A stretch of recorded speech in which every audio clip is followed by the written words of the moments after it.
All right, what's up, everyone? Welcome to the first ever episode of NBA DFS Wheel of Fortune. And this is just a lineup building challenge that I created with a few friends, um, where what you're going to have to do is create a DraftKings NBA DFS lineup subject to restrictions imposed on you by spinning a wheel. And you can see the restrictions I've set for myself over here on the right, but they can be different ones. If you guys have any suggestions, definitely drop them in the comments. And what I'm going to do here is I'm going to spin the wheel, and then I'm going to try and build a winning DraftKings NBA DFS lineup using whatever restrictions I have to use. So I'll go ahead and spin the wheel here.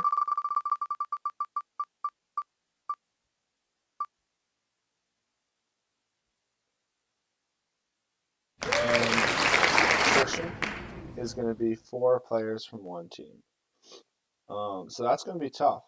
But one thing I think I'm going to do right away is go and look at today's injuries to try and figure out where there's going to be the most value.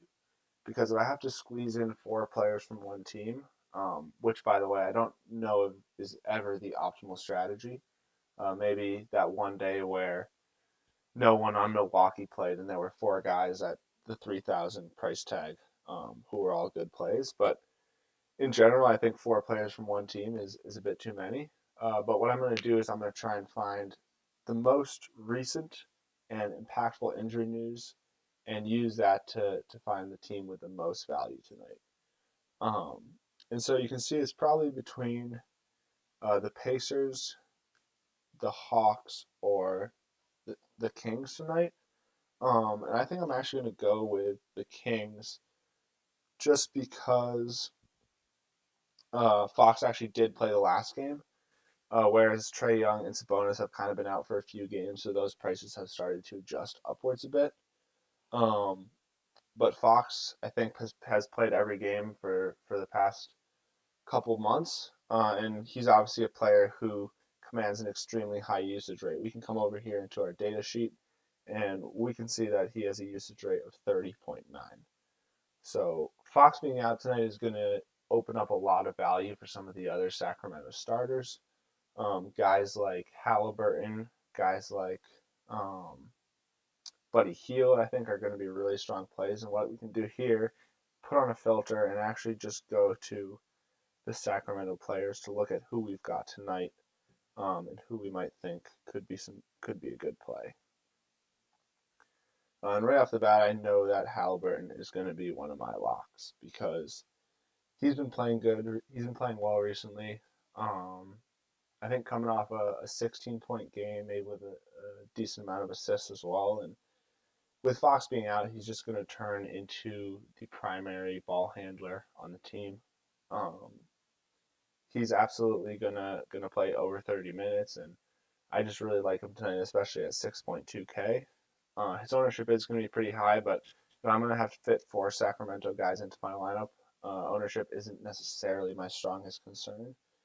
Another guy I'm definitely going to play is Buddy Hield tonight. He's pretty much a no-brainer for me. At 7.3K is a bit expensive, but coming off a pretty strong game, I think he was 11 for 16, scored almost 30 points, and Golden State's a really nice matchup for him. As you can see, they play at the 29th fastest pace in the NBA.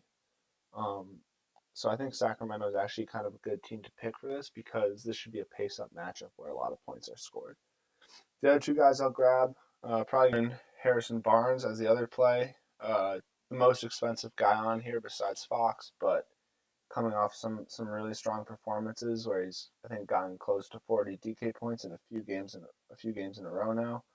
Um, and I think my last player is going to be Delon Wright, who I mean we only have him projected for 19.3 minutes tonight. I think he'll probably play a bit more than that, especially with Fox being out. And he's honestly just, in my opinion, a really good basketball player. I liked him on Detroit. I think tonight could be the night where he starts to get a little more comfortable and a little more involved in the Sacramento offense. He played, I believe he played 27, 28 minutes a couple games ago. And if he's playing in that range again, I think he's a good play, especially at 4.9K. So what I'm going to do here now is come over to our optimizer. Um, and I like to use an optimizer pretty much every time I'm building a lineup just because I think it saves you a lot of time. I think it shows you plays that you might not necessarily otherwise think of. Um, and kind of just gives you a nice build without you having to do too much of the work yourself. But the 4 players, as I explained, I'm going to lock in are Heald, Halliburton, Barnes, and Delon Wright. Gonna, all right, so I'm going to go ahead and solve.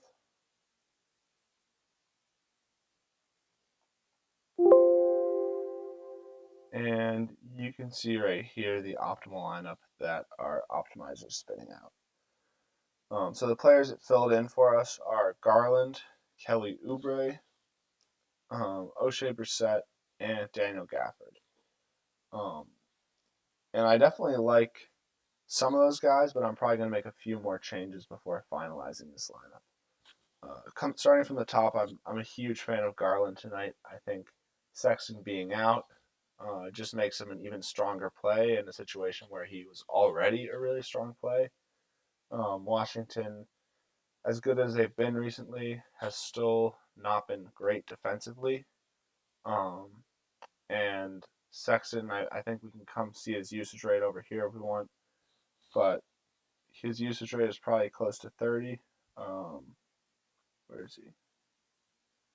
His usage rate is 29. So with that missing tonight, I mean Garland's just going to step into more usage, more shots. He's been playing great recently. Has a great matchup. So I think he's a lock for me tonight, even at what I expect to be 30-40% ownership. Oubre is a bit more interesting. I'm not as much of a fan of Kelly Oubre tonight. Um, I don't see a lot of reasons to play him. I mean, he always can have a big game, but I think Curry is kind of more who I would look to from that Golden State Sacramento game if I had to pick someone. Um, so I think what I'm going to do here is I'm going to come into our optimizer, and I'm actually going to exclude Kelly Oubre if I can find him. Just because, for the reasons I said, I'm not as much of a fan of him tonight as I am of some of these other guys. I do think he could definitely turn out to be a really strong play, but just for me personally, not going to be in my lineup. And you can see that now it's given me Russell Westbrook, O'Shea Brissett still in there. Not much more needs to be said than the fact that Sabonis and Turner are still out. O'Shea Brissett's a great play. Gafford, I actually really like Gafford tonight. I think Cleveland is a tough matchup for him, but he's just playing too well at 4.1K to be left out of your lineup. And then Pat Connaughton is not going to have a huge game in really any circumstance. Um, so what I'm going to do now is, I told you guys I really like Garland. I'm actually going to lock Garland in too, because I think I want him in my lineup no matter what tonight.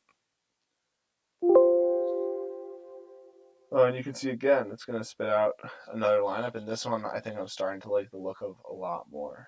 Um, Wendell Carter, I think, is one of the more interesting plays on the slate tonight. I was considering writing about him in our cores, but his ownership isn't going to be crazy, and he's playing against the Pacers. And we just saw what happened when Plumlee went up against the Pacers.